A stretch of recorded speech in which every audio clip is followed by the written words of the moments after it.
afternoon, ladies and gentlemen. Welcome to another Propagandacast Addendum with me, your host, Imperial Dane. And today's topic is, a few top thoughts on the patch here. So there have been a lot of people asking, what are my thoughts on it? So I figured just, impart a few of them. I mean, again, this is nothing, fully conclusive. But, initially, I'd certainly say my impressions of the patch is actually favourable. I had an initial negative outlook on it. I certainly felt like the changes weren't impactful enough. But it turns out, apparently a bunch of them actually were. And you might ask, how do you know that, Dean? How do you know if those patch changes were impactful, you son of a waffle salesman?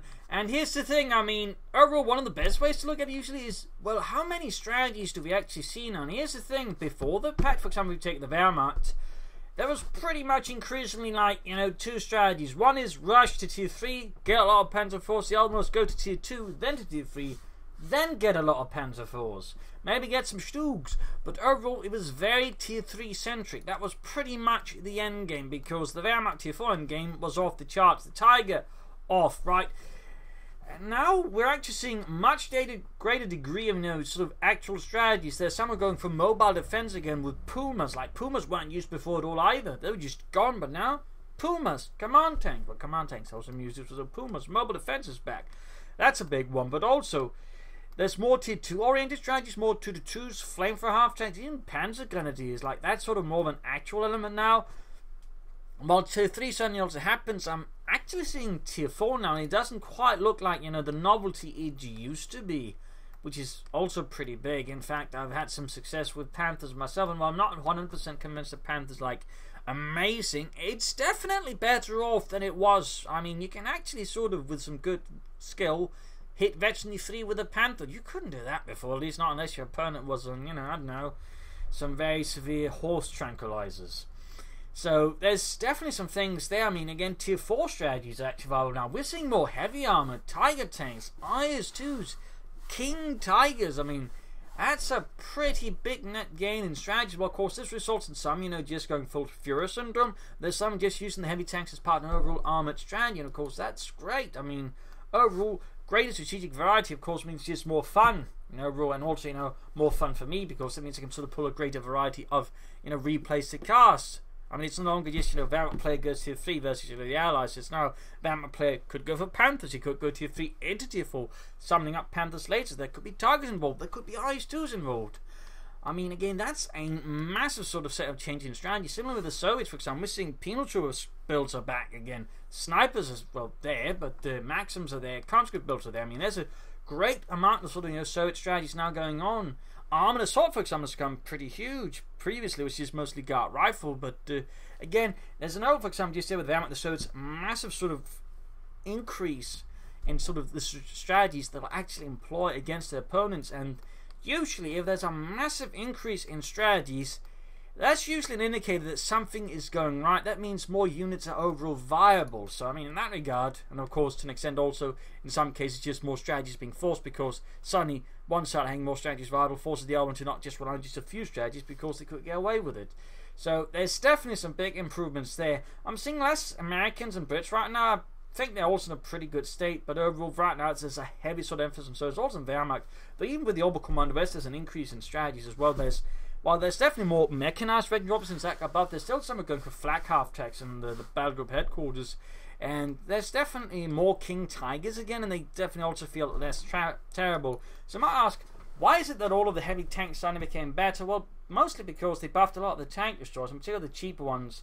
even the Stug nerf in this regard actually has paid off. It seems to actually make heavy armor for the Allies more viable. Similar to the SN6 nerf has, made German heavy armor more viable, alongside, some of the other sort of heavier tanks, like the Jackson and the Firefly. So just by slightly changing all of these, all of the heavy armor in their game has suddenly gained a notable increase in value. Plus, the early buffs, for example, the Axis, has also forced the Allies to be more careful, because previously they could just snowball east with infantry and just push straight ahead. But now with German light vehicles actually being more a threat to the Allies, they have to sort of consider the strategies more. And again, that gives sort of more, back and forth between the Axis and the Allies. So there's, I think, an overall increase in strategy, in part because, again, overall a big nerf to like tank destroyers along the lines, again overall increasing certain units value, but also just the increase in buff to all German light vehicles for the most part has also resulted in, again, the Allies having to consider that more, which previously they didn't actually have to a lot. So for that, once you actually force the Allies to consider the German strategies more, sort of different strategies more, again, that also forced them to sort of come up with more strategies.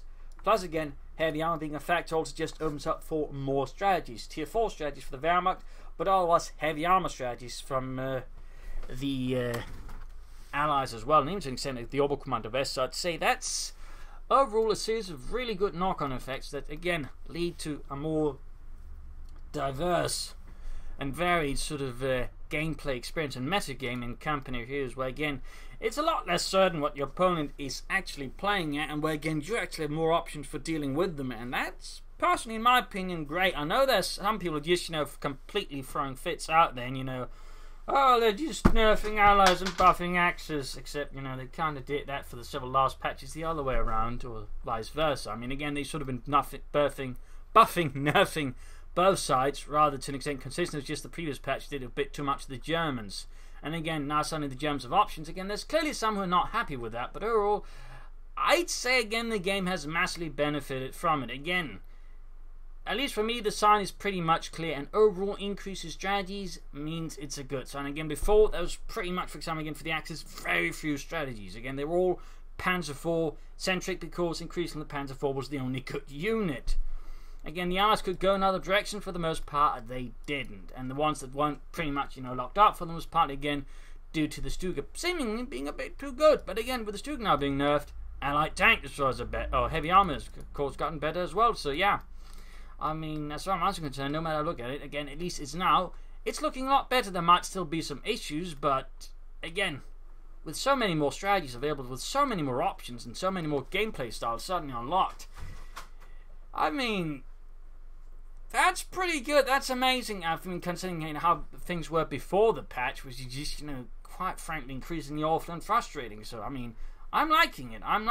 Overall, my impression so far is quite positive, simply because, as a caster, again, I've got more strategies now to look forward to. I can pick more varied matches for the most part. Again, there's no emphasis on Wehrmacht and Soviets. Though, again, they'll probably sort of settle out there as the metagame slowly evolves. And as a player, well, I mean, it's just more fun as well. I mean, I have more playstyles that I can choose from, more options I can pursue. Again, more strategies, tactics. I can, consider using Panthers or Tigers again, as for example, as a Wehrmacht player, and as the Allies. You can go for IS-2s if I want to. That's pretty good. That's pretty good. Plus, I mean, it's less of a steamroll when I'm playing as the Allies, which I've found in many cases it kind of was. So, I mean, overall, I'd say it's a pretty good patch so far. I'm not sure there'll probably be, some issues and again some problems, but I definitely say we're a lot better off than we were before the patch, personally. So, for those wondering what are my thoughts on the patch here, the spring patch, this is very much it. I hope you've been at least having as much fun with this as I have, because again, well, there's certainly some frustrating elements that'll probably always be there, but it's a lot more fun now. So again, I hope you enjoyed this little video. Hopefully you might agree with it, and if you do disagree, do try to be civil about it. Then again, the chaps about to disagree with this likely aren't. So anyways, thank you all for joining in. Hope you enjoyed this video. If you did, subscribe, like, share, comment. If you like what I do, you can support by pledging on Patreon or donating via PayPal. Links in the video description. This is Imperial Dane signing off, and see you all another time. Cheers.